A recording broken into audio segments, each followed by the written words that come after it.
Moi boas, esta é unha pequena homenaxe para un dos seres que máis marcou a nosa infancia e a nosa xuventude, as que nos consideramos da xeración Xabarín Clube. Vai por ti, Son Goku.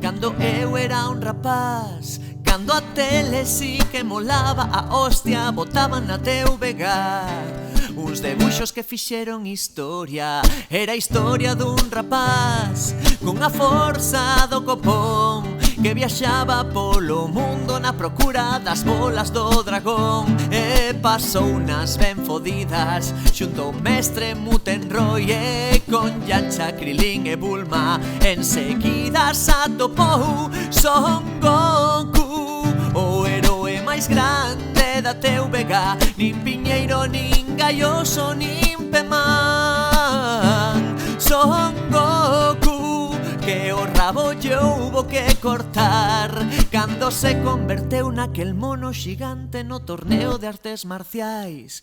Cando víamos voar naquela nube de cor amarelo e nos queríamos peitear, poñendo de punta o cabelo. Loitou contra Toupa e Pai, no tatami venceu máis dun cento e subiu a adestrar.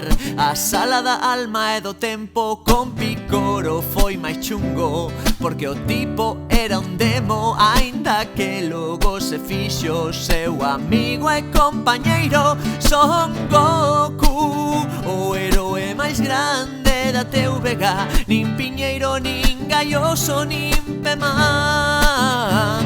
Son Goku, que creciches de súpeto e sen avisar, e casaches con Chichi e Son Goanda naceu para loitar. Cando todo estaba calmo nunhas naves doutra galaxia sideral, os guerreiros do espacio chegaron para a Terra conquistar. E Vexeta, inimigo terrible, contigo se houbo de enfrontar. Esa foi a primeira vez que morreches para logo regresar. E o teu fillo Son Goanda desatou o seu poder e Vexeta, sorprendido, escapou para Namek. Son Goku, o heroe máis grande da TVG. Nin Piñeiro, nin Gaioso, nin Pemán. Son Goku, que a todos nos fixo chorar cando matou a Freezer coa forza universal. O doutor Gero era malo e Célula xa nin che conto, e aquel monstro rosado convertendo a xente en biscoito. Son Goku, o heroe máis grande da TVG. Nin Piñeiro, nin Gaioso, nin Pemán. Son Goku, ninguén che podería gañar xamais. Nin Picoro, nin Vexeta, nin Tensián, nin sequera o ataque das forzas especiais.